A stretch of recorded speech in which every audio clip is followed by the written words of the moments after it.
Good morning dear students.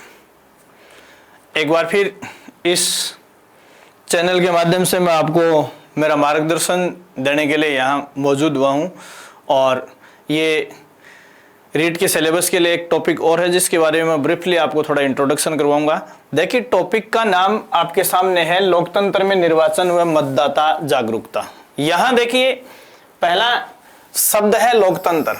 यह भी एक मोबाइल कंसेप्ट है जो बदलती रहती है। जैसे आपको याद है कि बचपन में हम पढ़ते थे जनता का जनता द्वारा जनता के लिए शासन लोकतंत्र है, लेकिन अब धीरे धीरे ये परिभाषा बदल गई है और आज हम लोकतंत्र के मुद्दे पर हम एक ऐसे स्टेज पर आ ठहरे हैं जिसमें हम ये कह सकते हैं कि जनता की जनता द्वारा जनता के लिए धुलाई लोकतंत्र है। तो देखिए, ये लोकतंत्र शब्द का डायमेंशन जो तेजी से बदलता रहा है, लेकिन कुछ भी हो, लोकतंत्र में देखो, अपन कहते हैं कि लोकतंत्र में सिर गिने जाते हैं, हेड, दिमाग नहीं गिने जाते, क्योंकि एक पागल के वोट की कीमत भी वही है जो एक बड़े माइंड प्रोडक्ट की या बहुत बड़े इंटेलिजेंट आदमी की होती है। तो बुद्धिमान और पागल के वोट की कीमत एक एक है। इसीलिए कहा जाता है कि लोकतंत्र में सिर गिने जाते हैं और इन हेड्स को गिनने का तरीका जो है वो क्या है? निर्वाचन है। तो लोकतंत्र जो है वो सामान्य शब्दों में, चाहे स्थिति कुछ भी रहे, इसकी प्रकृति कुछ भी रहे, लेकिन हम ये कह सकते हैं कि बहुमत का राज लोकतंत्र है। और बहुमत को हम किसके माध्यम से सिद्ध करते हैं? निर्वाचन के माध्यम से सिद्ध करते हैं। और निर्वाचन वो प्रक्रिया है जिसमें हम नागरिकों से क्या डलवाते हैं? मत डलवाते हैं, वोट डलवाते हैं। तो यहाँ देखिए, विशेष तौर से जब अपन भारत जैसे राष्ट्रों की डेमोक्रेसी की बात करें या किसी भी अमूमन करीब करीब राष्ट्रों की अपन बात करें, तो यहाँ ये शब्द देखिए, जागरूकता की जरूरत क्या है? जागरूकता की जरूरत क्या है? तो इस क्या है का जवाब आपको इस पहली स्लाइड में मिलेगा। देखिए आप इसको, लोकतंत्र में निर्वाचन व मतदान जागरूकता में मतदाता सूची में नाम दर्ज करवाना, मतदाता सूची में नाम दर्ज करवाना एक स्वैच्छिक गतिविधि है। वोटर लिस्ट में नाम दर्ज करवाना आदमी की इच्छा पर निर्भर करता है, मैंडेटरी या बाध्यकारी नहीं है। दूसरी बात, अतः मतदान के लिए नागरिकों को जागरूक किया जा सकता है, विवश नहीं। तो वोटिंग के लिए हम नागरिकों को बाध्य नहीं कर सकते। फिर यहां इसकी आवश्यकता क्यों है? इसके लिए मैंने एक आंकड़ा इस स्लाइड में आपके सामने प्रस्तुत किया है। देखो, जब 1951-52 में या 1952 के आम चुनाव में पहली बार जब लोकसभा का चुनाव हुआ था 1952 में, उस समय देश की लिटरेसी रेट या साक्षरता की दर महज 17% थी और उस इलेक्शन में हमारे देश के 51.15% मतदाताओं ने वोटिंग की थी। 17% लिटरेसी के एवज में 51.15% मतदाता। उसके बाद धीरे धीरे साक्षरता में तेजी से बढ़ोतरी हुई है, लेकिन जिस अनुपात में लिटरेसी में बढ़ोतरी हुई है उस अनुपात में अपने यहां मतदाताओं का अनुपात या रेशो नहीं बढ़ा है। इसका मतलब यह है कि हम लोकतंत्र के आयाम के बारे में अच्छी तरह से समझ नहीं रखते हैं या इसके प्रति हमारे अंदर साक्षरता नहीं है। इसे साबित करने के लिए देखो, ये भारत जैसे बड़े लोकतांत्रिक राष्ट्र के लिए एक विडंबना कही जा सकती है, क्योंकि जैसे 16वें आम चुनाव में मतदान 2014 की बात है। ये 2014 की 16वीं लोकसभा के चुनाव में मतदाताओं का प्रतिशत 66.38 था और ये देखिए 1952 के चुनाव में 51 पॉइंट। तो महज 15% की ग्रोथ की है अपन ने कितने सालों में? 52 से लेकर 2014 तक। मतलब इन 66 सालों में हमने महज 15% मतदान अनुपात बढ़ाया है। ये लोकतंत्र के लिए शर्मसार करने वाली बात है। इससे भी बड़ी बात यह है कि 2019 के 17वीं लोकसभा के चुनाव में जो 16वीं लोकसभा के सापेक्ष हमने जो बढ़ोतरी की है वो महज 1% है, 1% है, 67.11%। जबकि यहां देखो, हमने 2019 के चुनाव के आंकड़े या 17वीं लोकसभा के चुनाव के आंकड़े देखें तो हमारी साक्षरता और हमारी मतदान का अनुपात दोनों बराबर है। इसका मतलब है कि हमारे भीतर साक्षरता का अनुपात बढ़ने के बावजूद भी इसका हम मतदान का अनुपात नहीं बढ़ा पाए। इसका मतलब यह है कि किताबी साक्षरता और डेमोक्रेटिक या मतदान की साक्षरता दो अलग चीजें हैं। या हम यूं कहें कि किताबी ज्ञान के प्रति जितने जागरूक हुए हैं उतने जागरूक हम हमारी शासन व्यवस्था के प्रति नहीं हुए हैं। इसलिए अभी जितनी हमें किताबी ज्ञान की या साक्षरता की आवश्यकता है उससे कहीं ज्यादा हमें इलेक्शन के प्रति लिटरेसी की या वोट के प्रति लिटरेसी की आवश्यकता है। इसीलिए पिछले काफी समय से भारत सरकार मतदान के प्रति जागरूकता को बढ़ाने के लिए कई प्रयास कर रही है और यही चीजें हमें इस टॉपिक में पढ़नी है। देखिए, पहला सवाल इस टॉपिक में आपके लिए इंपॉर्टेंट बनता है, राष्ट्रीय मतदान दिवस, national day of voting, NDV, यह भारतीय निर्वाचन आयोग की स्थापना के उपलक्ष्य में मनाया जाता है। तो देखो, पहला है, भारत का निर्वाचन आयोग की स्थापना 25 जनवरी 1950 को हुई और निर्वाचन आयोग की स्थापना की स्थिति के उपलक्ष्य में ही हर वर्ष 25 जनवरी को हम राष्ट्रीय मतदाता दिवस के रूप में मनाते हैं। लेकिन राष्ट्रीय मतदाता दिवस के रूप में हम 1950 से नहीं मना रहे हैं, ये 2011 से मना रहे हैं। हम कब से मना रहे हैं? 2011 से के रूप में मनाया जाता है। इस आयोजन का उद्देश्य मतदाताओं की समावेशिता का मतलब है कि कोई भी व्यक्ति वोट डालने से या मतदान से वंचित नहीं रहे। और गुणात्मक भागीदारी का मतलब है कि योग्य उम्मीदवारों को ही वो अपना मतदान करें, ये इसका उद्देश्य। अर्थात कोई भी मतदाता छूटना नहीं चाहिए और किसी भी अयोग्य की बजाय योग्य को मतदान किया जाए, ये इसका अर्थ है। दूसरी बात देखिए, राष्ट्रीय मतदाता दिवस के संबंध में देखिए, 2021 में अभी जो अपन ने राष्ट्रीय मतदाता दिवस मनाया है 2021 में कितने नंबर का, ये 25 जनवरी को हमने 11वां राष्ट्रीय मतदान दिवस मनाया। इसके ऊपर आपसे विशेष सवाल जो पूछा जा सकता है, पहला है, इस बार के मतदाता दिवस की जो थीम है या विषय है वो है making our voters empowered, vigilant, safe and informed, यानी मतदाताओं को सशक्त, सतर्क, सुरक्षित और जानकार बनाना। या दूसरी भाषा में इस सवाल को यूं पूछा जा सकता है कि राष्ट्रीय मतदाता दिवस 2021 की थीम क्या है? तो 2021 की थीम है, सभी मतदाता बने सशक्त, सतर्क, सुरक्षित व जागरूक। और ये विषय क्यों रखा गया? तो देखिए, इसकी वजह इसके आगे लिखी हुई है। ये विषय कोविड-19 के दौरान होने वाले चुनाव में मतदाताओं की सक्रियता और सहभागिता की परिकल्पना में रखा गया है। तो इस बार जो कोविड महामारी से हम गुजर रहे हैं, उस सिचुएशन में ये जो थीम या मोटो सेंटेंस जो है वो इस बार के मतदाता दिवस का रखा गया है। दूसरा सवाल जो इसमें इंपॉर्टेंट बनता है वो देखो, राष्ट्रीय मतदाता दिवस के ऊपर, ये राष्ट्रपति द्वारा 2020-21 के लिए यह सवाल इंपॉर्टेंट है, हेलो वोटर्स। हेलो वोटर्स क्या है? निर्वाचन आयोग द्वारा शुरू किया गया वेब रेडियो है। वेब रेडियो का मतलब यह होता है कि किसी वेबसाइट के ऊपर इसका लिंक होगा। जैसे अपन रेडियो को हाथ से चलाते हैं, उसकी बजाय उस लिंक को वेबसाइट पर लोड करने से, गूगल पर लोड करने से ये रेडियो चलेगा। तो पहली बात तो यह है कि हेलो वोटर्स क्या है? एक वेब रेडियो है। किसके द्वारा? भारतीय निर्वाचन आयोग द्वारा शुरू किया गया है। इसका लिंक भारतीय निर्वाचन आयोग की साइट पर ही मिलेगा। ठीक है, यह ऑनलाइन डिजिटल रेडियो सेवा, यह ऑनलाइन डिजिटल रेडियो सेवा मतदाता जागरूकता कार्यक्रमों का संचालन करेगी।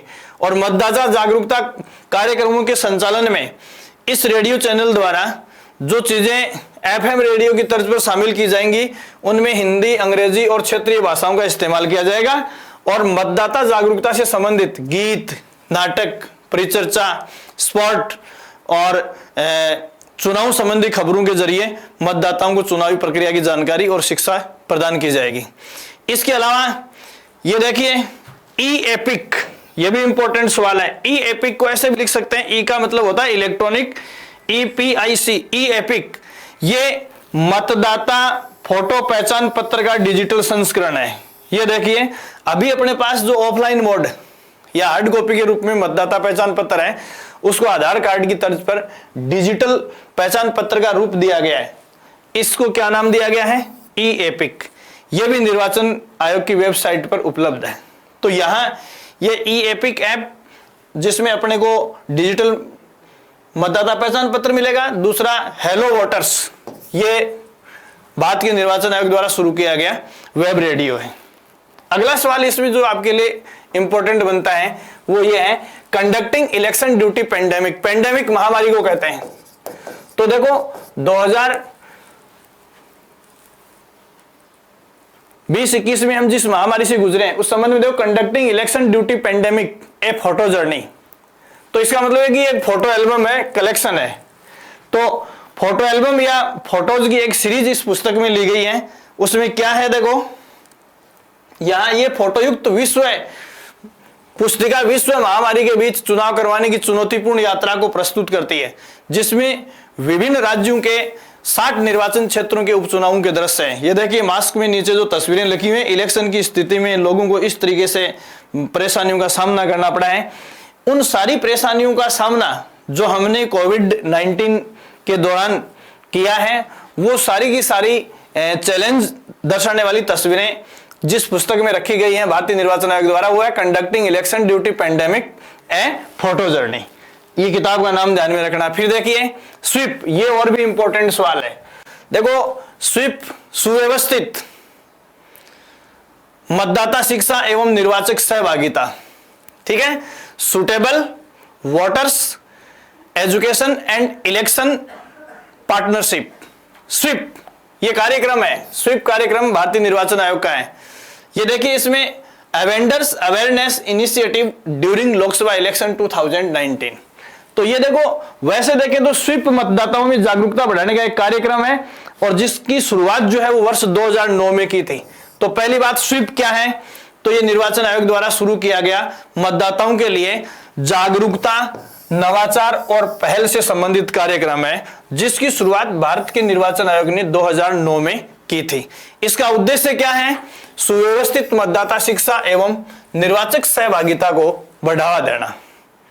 ये इसके पूरे नाम में ही निहित है, ठीक है, जो सभी नागरिकों को मत देने और जागरूक निर्णय लेने के लिए प्रेरित करता है। तो ये स्वीप जो है इसके बारे में आपको ध्यान रखना है। नेक्स्ट आप इसमें देखिए, भारत निर्वाचन आयोग इलेक्शन कमीशन के ऊपर आपसे कोई सवाल पूछे तो पहला सवाल इसमें बनता है, इसकी स्थापना 25 जनवरी 1950 को हुई थी। यहां इसमें सबसे इंपॉर्टेंट जो चीज आपसे पूछ सकते हैं वो इसके स्वरूप में जो परिवर्तन हुआ है, अब तक कई बार परिवर्तन हुआ है, वो परिवर्तन इस स्लाइड में देखिए।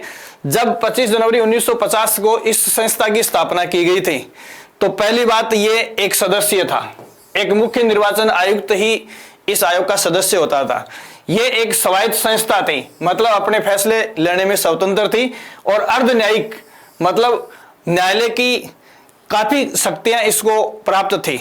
अब यहां इसकी स्वरूप की यदि स्थिति अपन देखें तो 1950 से लेकर 15 अक्टूबर 1989 तक ये एकल सदस्य है, एक मुख्य निर्वाचन आयुक्त इसमें होता था। संस्था थी 16 अक्टूबर 1989 से लेकर 1 जनवरी 1990 तक इसमें 3 सदस्य रखे गए, एक मुख्य निर्वाचन आयुक्त और 2 अन्य निर्वाचन आयुक्त। लेकिन 2 जनवरी 1990 को इसे पुनः एक सदस्य बना दिया गया, जो 1 अक्टूबर 1993 तक रही, और 1 अक्टूबर 1993 से वर्तमान स्वरूप में त्रिसदस्य रूप में, जैसे अभी निर्वाचन आयोग में 3 सदस्य होते हैं, एक मुख्य निर्वाचन आयुक्त और 2 अन्य निर्वाचन आयुक्त। तो ये व्यवस्था रेगुलर की स्थिति से है 1 अक्टूबर 1993 से। लेकिन इससे पहले भी देखो 1989 से 90 के बीच में निर्वाचन आयोग को त्रिसदस्य रखा गया था, ये बात आपको ध्यान में रखनी है।